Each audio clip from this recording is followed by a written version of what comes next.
Here we are, I'm in Five Bridges Road, St Cross. I'm just going to cross the River Itchen. So this is the River Itchen. Lovely view down there towards the aqueduct, to the right. And there we are. To the left. Very peaceful. And St Catherine's Hill in the background.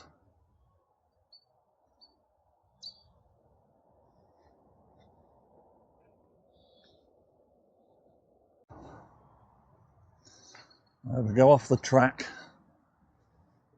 I'll take the slightly hilly route.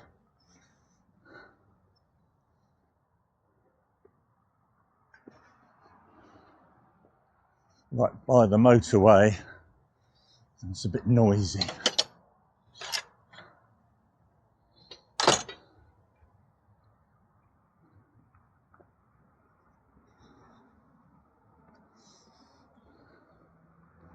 Bit uphill as well. Difficult to talk and walk at the same time. So there's St Catherine's Hill in front. I've gained a bit of height, so I don't particularly want to lose too much, because I should be going up the valley in between where I am now and St Catherine's Hill. There, I should be going up the valley to the right. So I don't want to lose too much height if I can avoid it. There we are, St Catherine's Hill. Imagine how difficult it would have been to assault it. Been knackered by the time you got up to the ramparts, of people chucking that stuff at you from above. So I'm on the path. Bit of easier walking. So that was quite good. I didn't have the trek up through the valley. There's all the blackthorn on the left there. Oh, there's a rabbit. Oh, two rabbits. Yeah, I think there's lots of rabbits around here. Yeah, that's all the blackthorn out. Soon be the hawthorn. Most of these other bushes, all the green, that's all hawthorn, but that's another month or so away.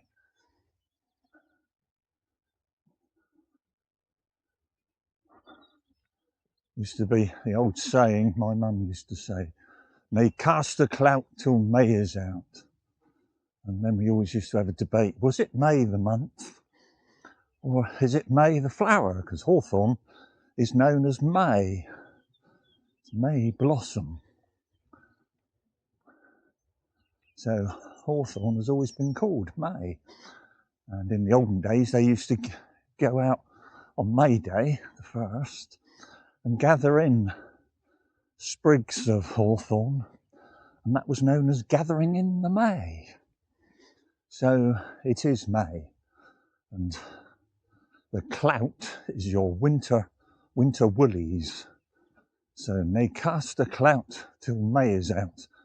Means don't put away your winter woolies till the hawthorn's out. Yeah.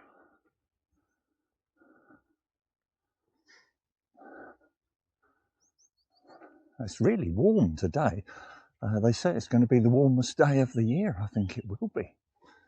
We're just approaching the middle of April. Yeah, someone up ahead, he's really entered into the spirit of it. He's just got his shorts on. So we're just approaching now the bridge over the motorway.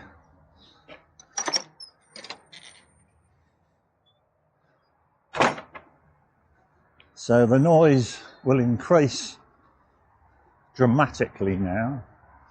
So it'd be interesting to see how effective the noise reduction is.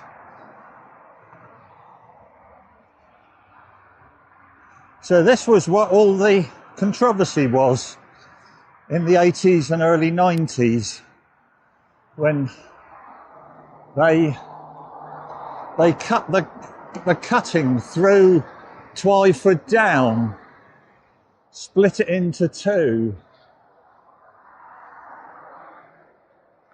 And there was a lot of controversy. Trouble is, they discussed it for 20 years, and it was whether they cut a cutting through or dug a tunnel. And after 20 years talking about it, they just stopped and said, right, we're going to do the cutting, which they did. And apparently it turned out afterwards that the tunnel would have been cheaper. But there you are.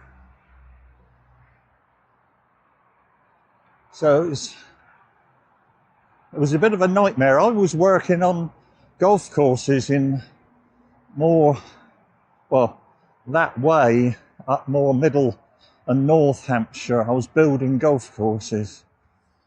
So I used to have to travel each day. And for quite a bit of it, I got a motorbike. And I went by motorbike, which was just so much easier because Hockley, just by here, the Hockley traffic lights, that while they were building the cutting, was a nightmare in the rush hours.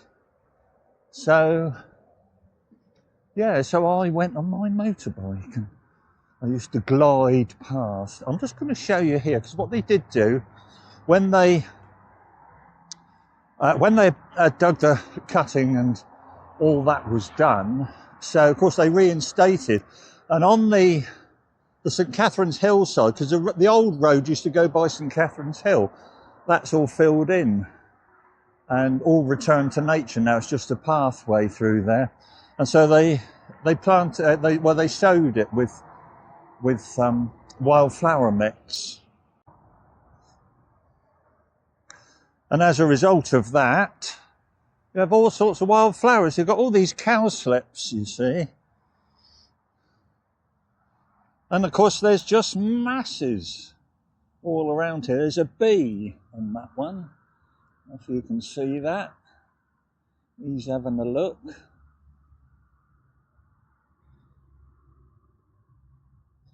So yes, there's loads of cowslips and other things growing. There's another bunch there. And it's funny because when I was young, I was always interested in botany and nature in general. That's what I did as a living most of the time. So I was always interested in that. But I'm going back to the 60s when cowslips had become really rare. And I used to make homemade wine when I was sort of 13, 14. I used to make homemade wine. And they used to talk in the old recipe books about cowslip wine. And it was quite funny how did they ever get enough cowslips to make cowslip wine? But of course they did. Cowslips were very common. Before all the agricultural chemicals came in after the Second World War from America, all the weed killers and that. Of course, all of these flowers were common, and then they virtually died out by the 60s. They were just confined to a few old meadows and that. God, it makes you puff going uphill.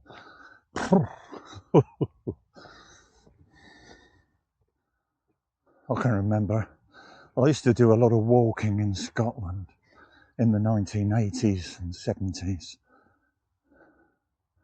I was a lot younger then. Right, so this is the path. This heads on now past Hockley golf course and on down towards Twyford. There we are. I'm carrying on across the down now. I'm beyond the motorway, just looking back over Winchester there. It's quite a way away, so I don't expect you can see too much. But the cathedral is there. There's a big church there, and the cathedral is just there straight behind me. Of course, that's Winchester there.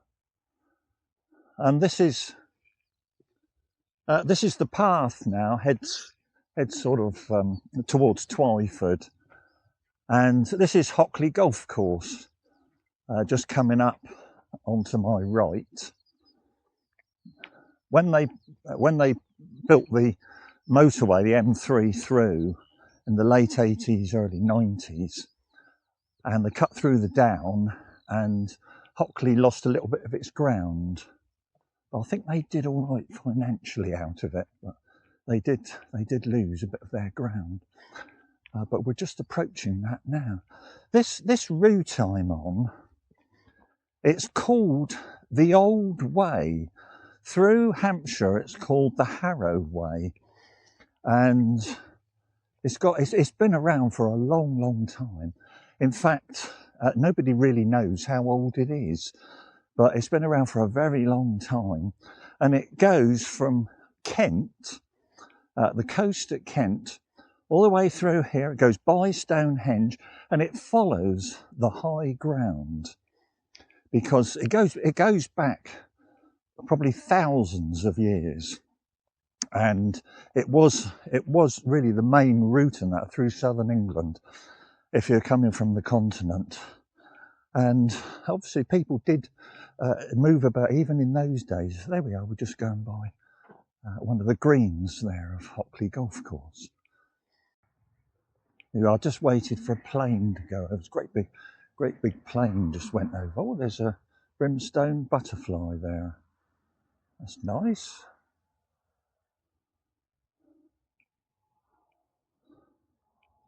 Yeah, so the Old Way, it's called different things, and they all mean something like old way. Even the Harrow Way's origins, but I won't go into all that. And so it goes by here. It keeps to the high ground. It keeps to the chalk downlands, which would have been more open.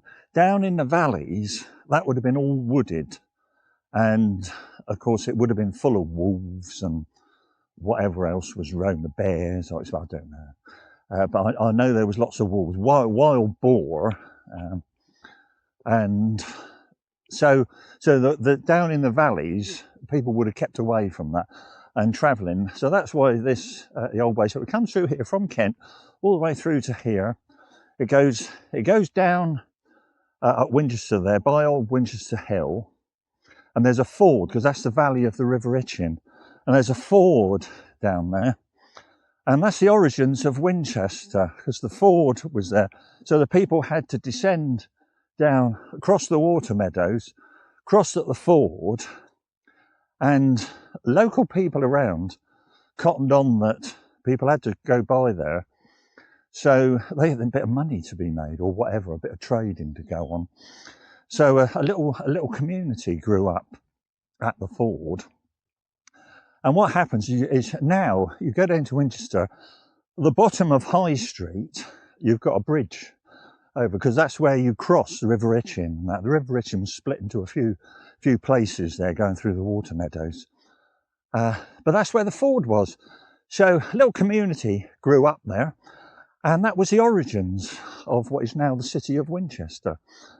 And then beyond that, it went back up onto the downs, followed all the way around, went by Stonehenge, which took it by Blickmead as well, which that's a Neolithic, very important Neolithic site just by Stonehenge. Everybody's very excited about that. And that goes way before Stonehenge, that Mesolithic stuff there.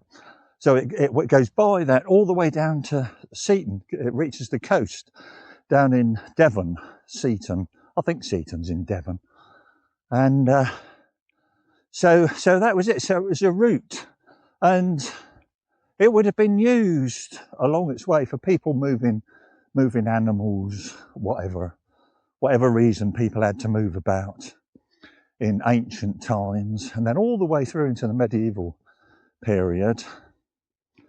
And also when metalworking started out in the Middle East, with copper, and then they found they could mix it with things and make bronze, which was much harder than copper. And one of the things they needed was tin, and that's what they were short of. I'm talking about the Greeks and all that lot down at the Mediterranean. Of course, they were great travellers as well, and the Phoenicians, that great travellers. And a lot of the tin that they used, because they had a lot of tin down in Cornwall, and so they used to dig the tin, and the Mediterranean people, the Phoenicians and the Greeks and that, they used to trade for the tin to make the bronze. That's before bronze had really, or metalworking had really reached Britain very much. So they used to sail there. Sailing was quite hazardous, but certainly the Phoenicians and the Greeks, Phoenicians especially, used to sail to Cornwall and trade, but also there was this overland route. So certainly this route that I'm walking along now was used in the tin trade as well. So here we have, just down by the path, I'm just passing here, this is dead nettle, white dead nettle. You get a purple dead nettle as well, but it's white dead nettle. But it looks just like stinging nettles, but the flowers are very different. And I will prove to you that it's not stinging nettles. There we are. I will actually prove it to you because I will touch. Ah! No, I'm only joking. There we go. I can touch that. No stinging at all. So that's white dead nettle. Won't sting you.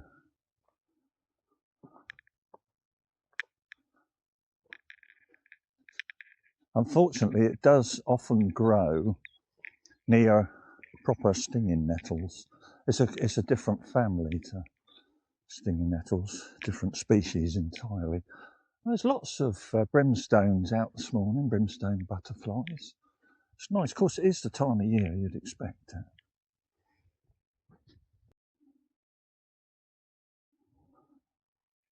it. There we are. I'm just a little bit further along.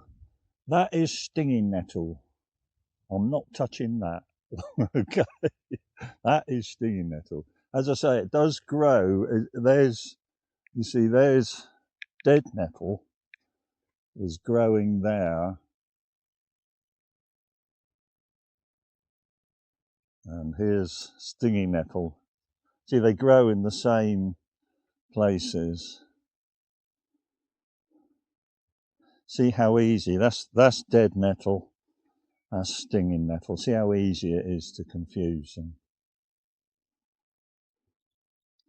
So there, you've learnt something this morning.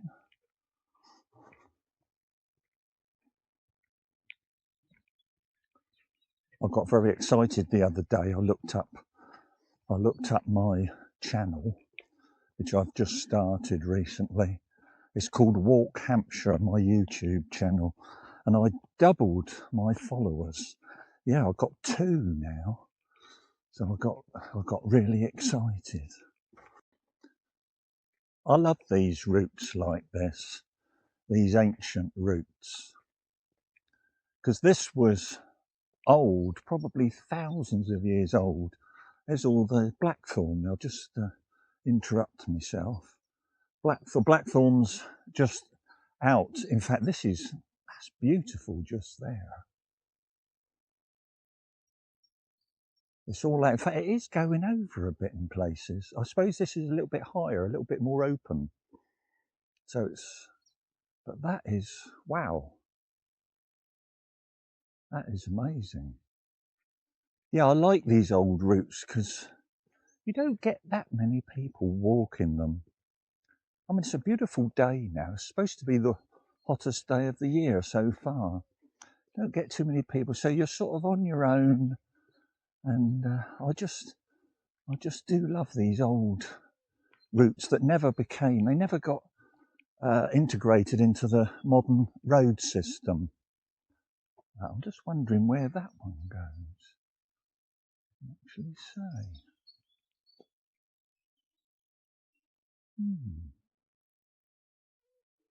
I might follow this one, because I've not done this one before. That one carries on, hits the road, and you just walk into Twyford. But just this morning, I'm going to take this one because I've never been down here before. So this is going to be a bit of a magical mystery tour for all of us. Yeah, so that walk that we're just on there, when the Romans arrived, it was probably thousands of years old then, and they built a road next to it. So there's a Roman road running along there, but as I say, it never got integrated into the modern road system. So there isn't a road there now. I think there might be. Just somebody coming along there. Hello. Do you know you're the first people I've seen? I was just saying it's lovely. There's so few people about. It's really warm today, isn't it? It's beautiful. Yeah, it couldn't be better.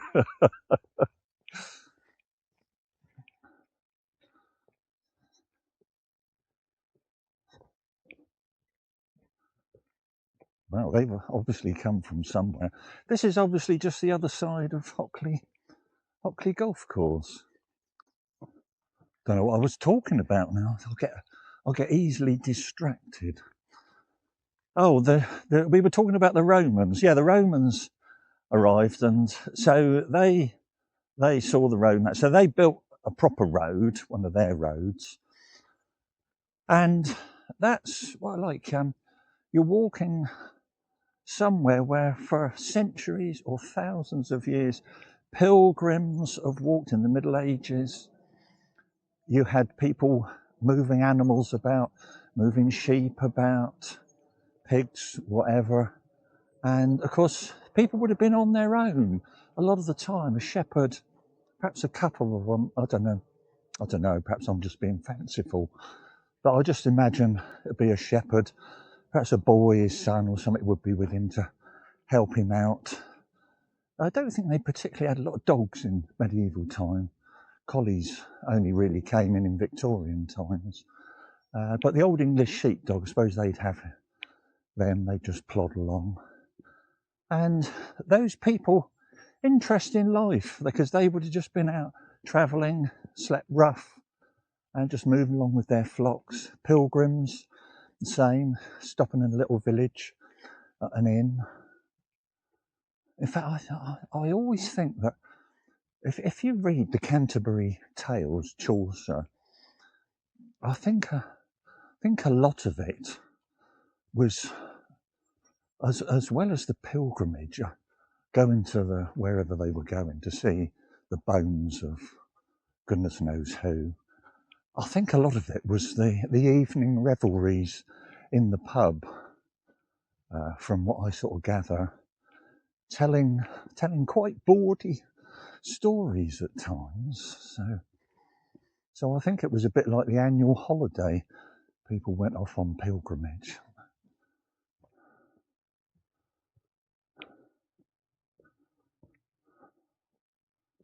This is lovely through here. Yeah, so all these people who've passed through, Roman soldiers marching off to sort out whoever was a problem at the time, the Scots or somebody, some rebellious English somewhere. And they all walked these old ways.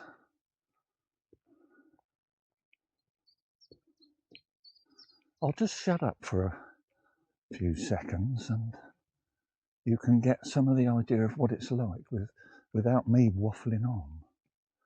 There we are, that's nice, isn't it? Beware of golf balls flying from the right. Let's cheer you up, then.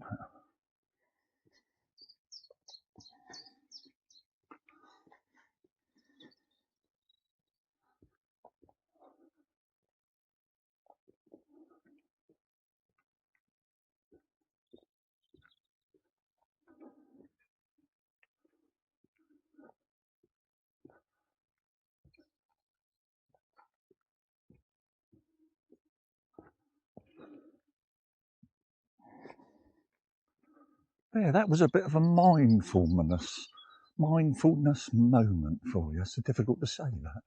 Mindfulness moment. I do mindfulness meditation. Really good. It helps me. Gets me into a nice calm state. I'd recommend it. Yeah, I do it when I get up in the morning. I do Tai Chi as well. I'm sure you're not surprised at that. So I do my Tai Chi. Actually, what I do is I do my Tai Chi, which just gently stretches all my muscles, gets me loosened up for the day. But there's nothing cardiovascular or anything like that in Tai Chi. It's very gentle, just gently stretches everything. And then I do a bit of 70s disco dancing. I don't care. There's no one there to laugh at me. So I do that. It's a bit cardio. So I'll give it all large doing that. It gets me heart pumping.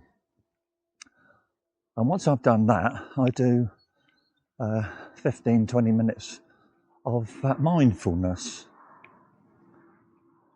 And that sets me up for the day. It's got these big planes coming over this way at the moment. Wonder where he's been. They're coming into Southampton Airport just to shatter the illusion that civilization isn't actually out there. Yeah, so I do that. It works for me. I know. I've always had problems with my back and that because I've been quite tall and there's not a huge amount of me. I've always been fairly slim, so I've always suffered a bit with my back since I was a teenager. It works for me anyway, so that's I do teach Tai Chi a bit, and I say to people, I'm not going to say it'll be any good for you, but it certainly works for me. And really, this is one of the best things you can do, just to get out to an area like this and just walk with no one about, just in the woods, in nature, with the birds singing in the trees around. It is the spring, so they're all getting a bit saucy in that, the birds, as is everybody else. And it does you the world of good. And what you need to do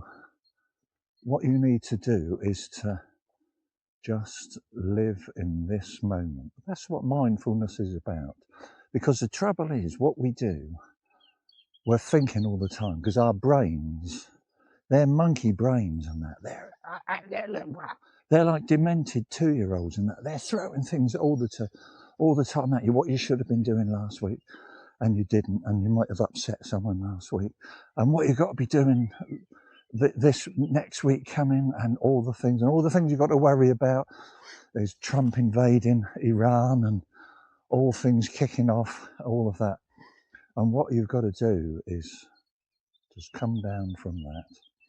All that matters when you're in a situation like this is just enjoying this moment in time and just come down from all of that. Empty your mind of it. And if these things will continue coming to your mind and you just say, no, I know that's important, but I'm doing this at the moment, and that's what I'm doing, thank you very much. So you need to look around at the flowers that are here, and the bees are just buzzing about there, and the birds are singing in the trees where they were, and that's what you must just concentrate on. And just look at the flowers on the ground, if there were any. There's stinging nettles here. And just live in this moment. That's what mindfulness is all about.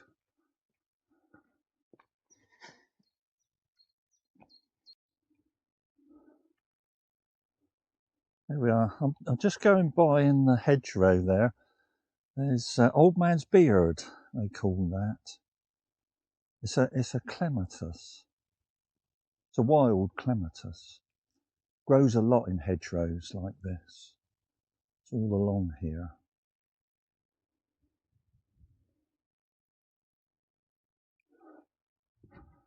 And there's been one or two more brimstone butterflies. They're the sort of yellowy orangey ones, very common in the spring, which it is now.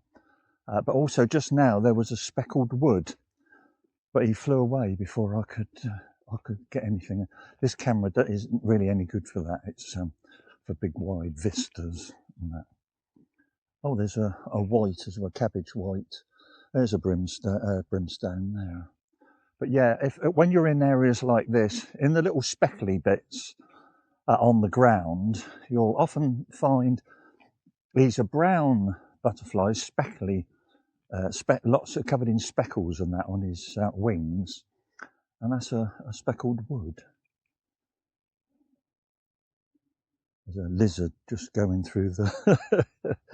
Just he crossed the path, went through, but I don't expect you saw any of that. Yeah.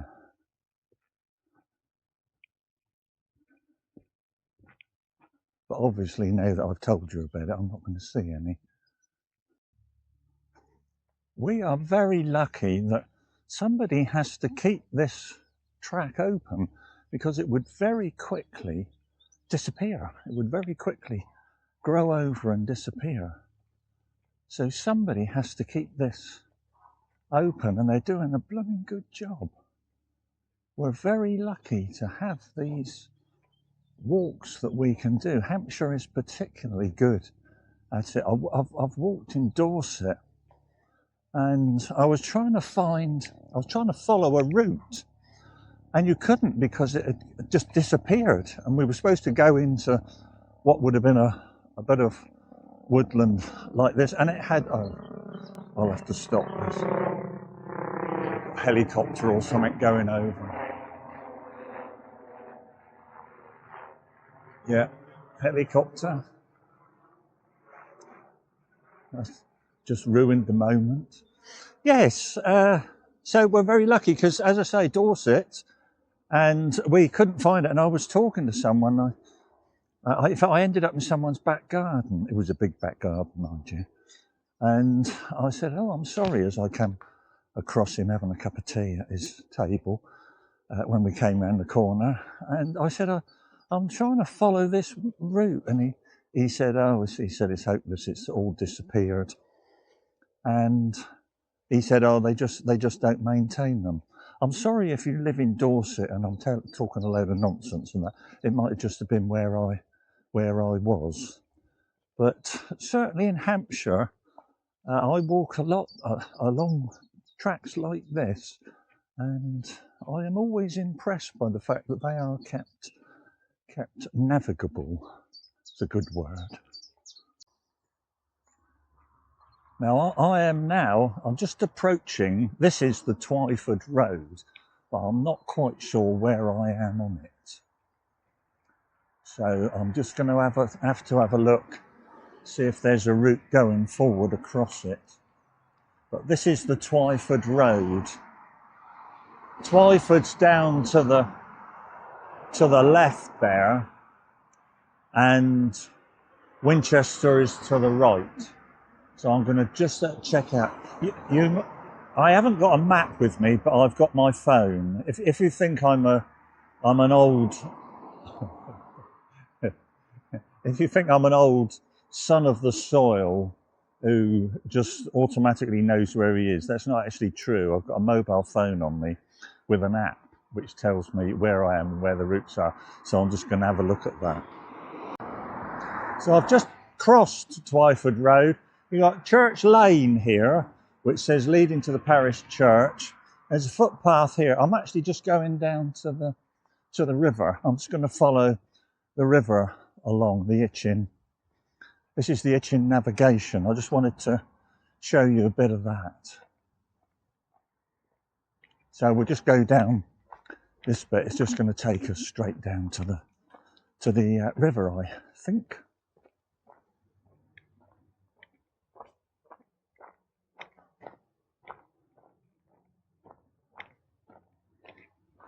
I do believe I can hear water running.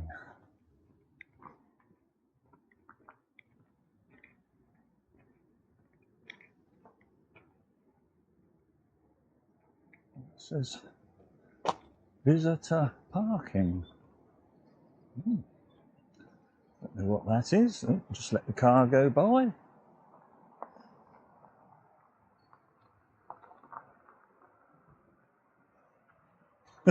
Thank you.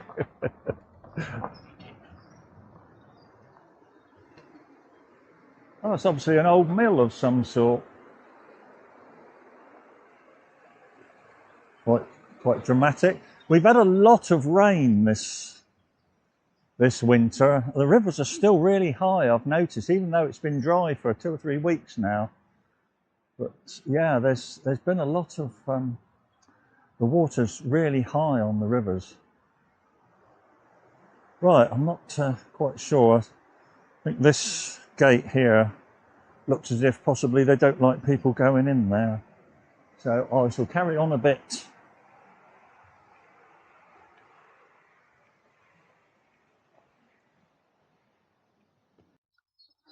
So I'm now on the water meadow. I'm crossing the water meadows here. So there's these little streams and that. I'm just coming up to the canal here. Loads of people about here. But the river, and as I say, it splits up to cross the water meadows. And they built the canal through to Romsey. That's right, I was thinking where I am, of course, Winchester, yeah. The canal through to Romsey and on down. And that's the Itchen Navigation, which we're just going to be approaching. A lot of it's been cleaned out. There's still bits for them to do. But lots of people, of course, come out and having picnics.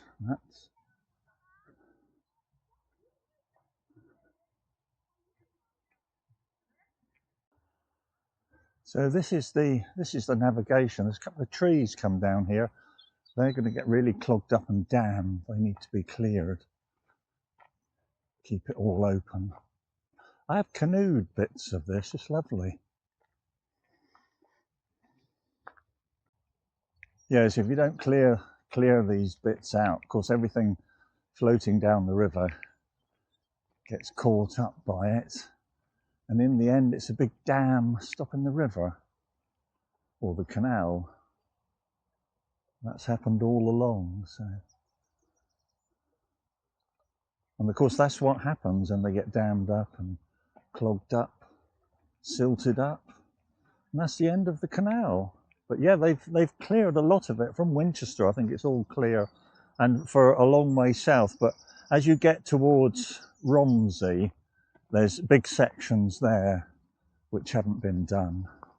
Of course, big undertaking to clear them out. But lovely once they have, because obviously walking like this along the old towpaths, it's lovely. And canoeing as well, as I say, very nice. But you can see how wet it's been. It's still draining, you see, because all these bits are flowing here. You don't usually see that. But it's still flooding and flowing through there. They have sluice gates along it to control the water in the canal.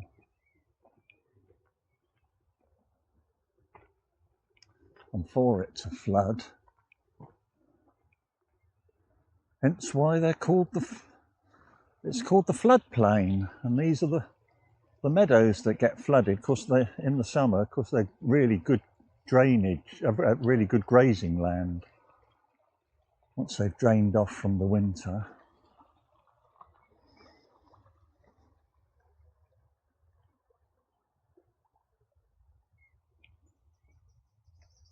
Lovely, there's a mum there with a couple of boys. Lovely to be out on a day like this. It's the school holidays at the moment. Sit there on their Easter breaks.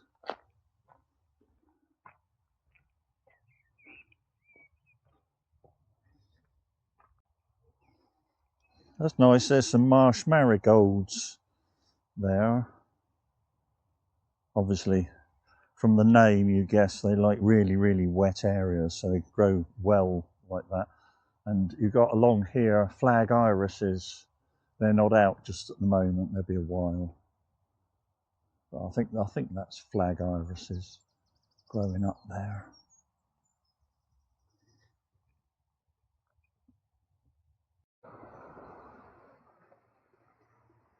There's another bit where the water's running out from the canal.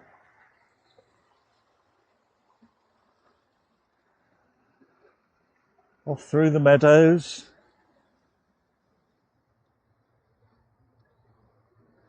There used to be sluice gates here. I think you can see, let's just put this down so you might be able to see there where the sluice gates were, where they could control the depth of the river. They've taken the gates away now, so it just flows through.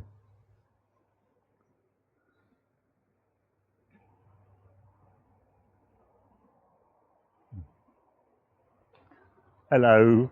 A beautiful day. Amazing.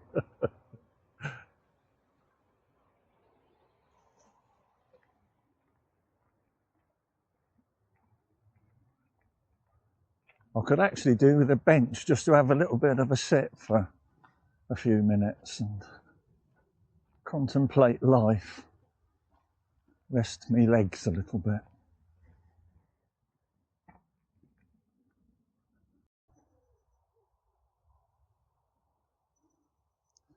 I think this plant here,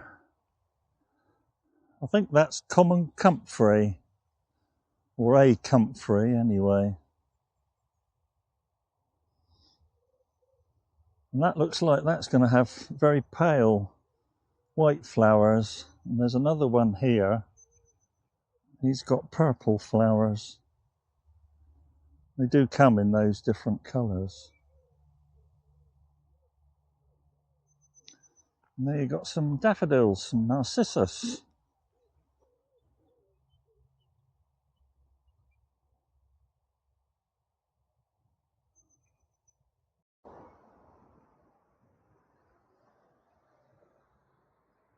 Here we are again, looking over. I can see, let me just put that. I don't know if you can see the little fish. There's minnows. I think there might be sticklebacks as well. They're a bit bigger. Whole shoals of them you get. There's a few little ones there. I think they're minnows. Used to catch them when I was a boy. There's a whole load there.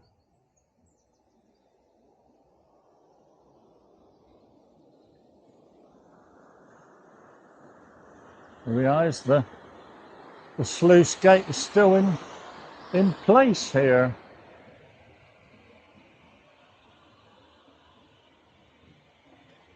But it looks like they're still using it. Just flowing through, so they're letting water out of the canal, releasing it out into the surrounding land. There's lots of it.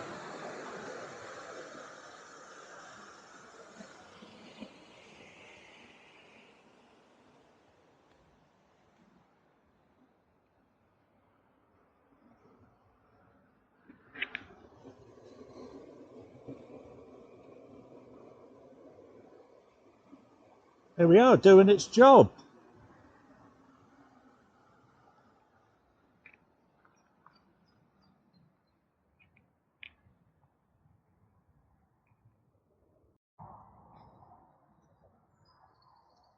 Right, we're on the final bit back to the Hockley interchange now.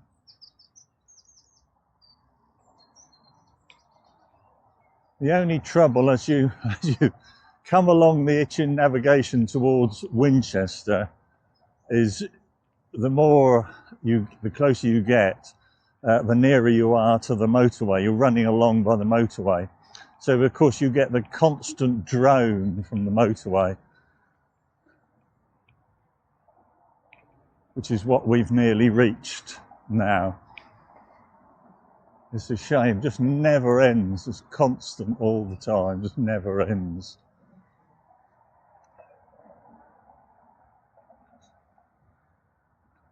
The drone of the traffic.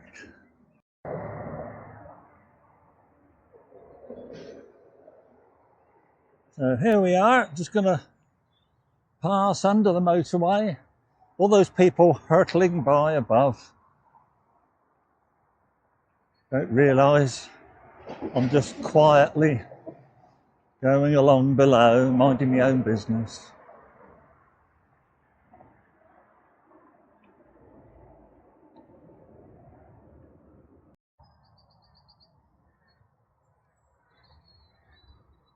So Winchester is straight on, as it says. I see Itchen Navigation, so that turns that way. Winchester's straight on.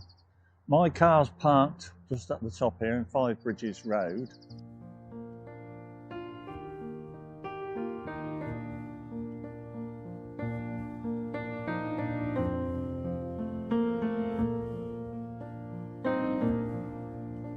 Alone I spend another night. I close my book, I dim the light.